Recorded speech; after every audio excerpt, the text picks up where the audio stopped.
Hey friends, welcome back to the shop for another episode, and this one we are continuing on the 4Runner and a long overdue LED light upgrade.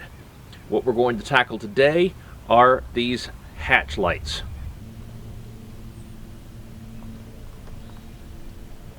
Now I've already upgraded these to LED bulbs a while back, and they worked great initially.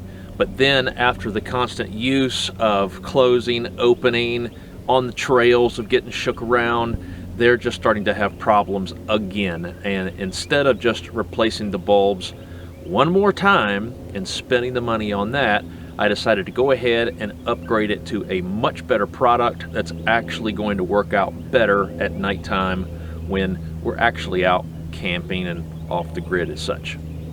So what we're going with are the Meso Customs hatch lights. These are for the 2010 and up. One of the awesome features about this is that they are dual color. So they have your standard white, but then they also have red. So let's go ahead and get these installed and let's check out the differences. But first, you know the drill. Let's take a look at what we have currently at nighttime, if they're even going to work, because half the time they don't.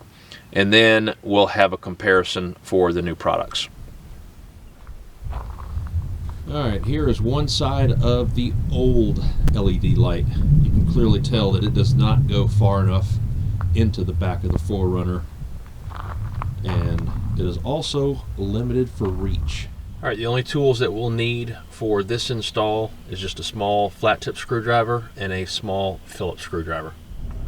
Alright, our very first step is to take our flat tip screwdriver and we're going to push in on this side right here because the retaining clip is on this side. Push it in enough to where you'll hear it click and it pulls your light assembly out.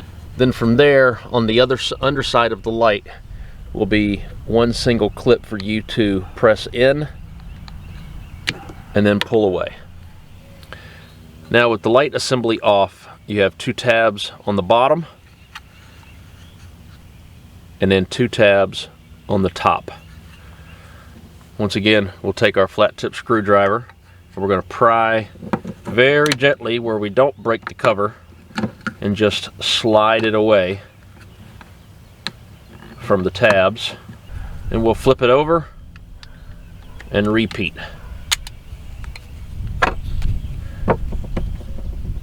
Now from here, we're going to end up taking off our switch. This is where you'll need your small Phillips screwdriver. Alright, you have one small Phillips screw holding on the copper contact strip. This is what we need to take off to replace the actual switch itself. Pay attention to the way that the strips are. At the very end, you'll notice that they actually bend upwards. If you do flip it over on the reassembly, this will not work correctly.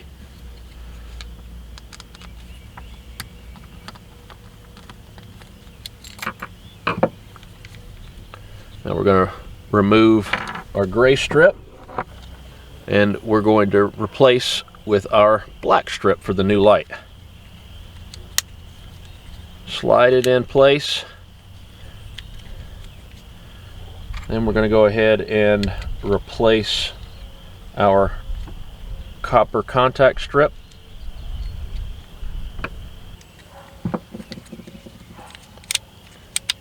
Should be able to slide it. And here are the clicks for each position. Next, we're going to remove our old LED light.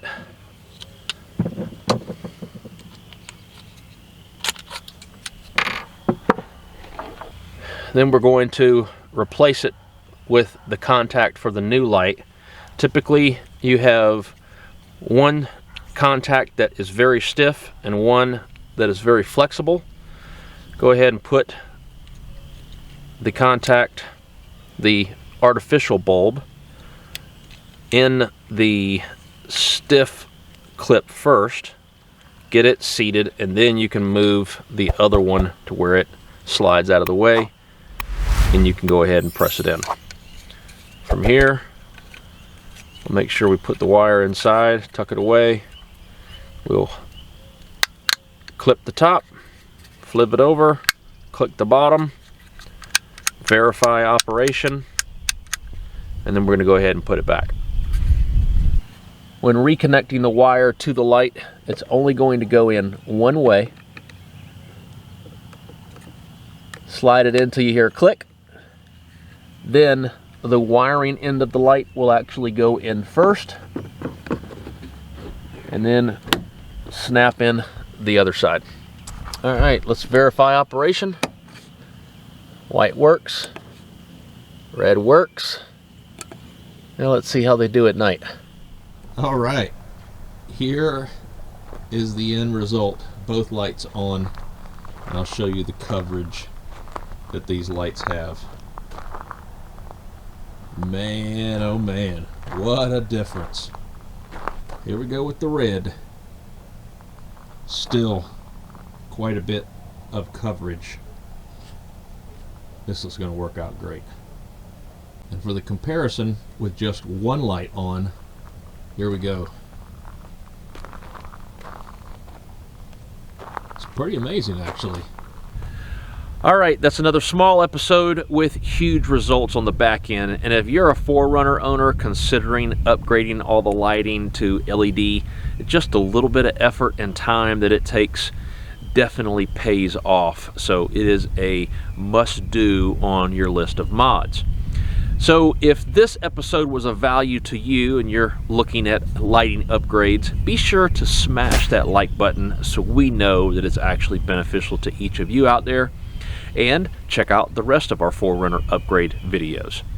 Until next episode, take care, stay safe, and we'll see you soon. Bye.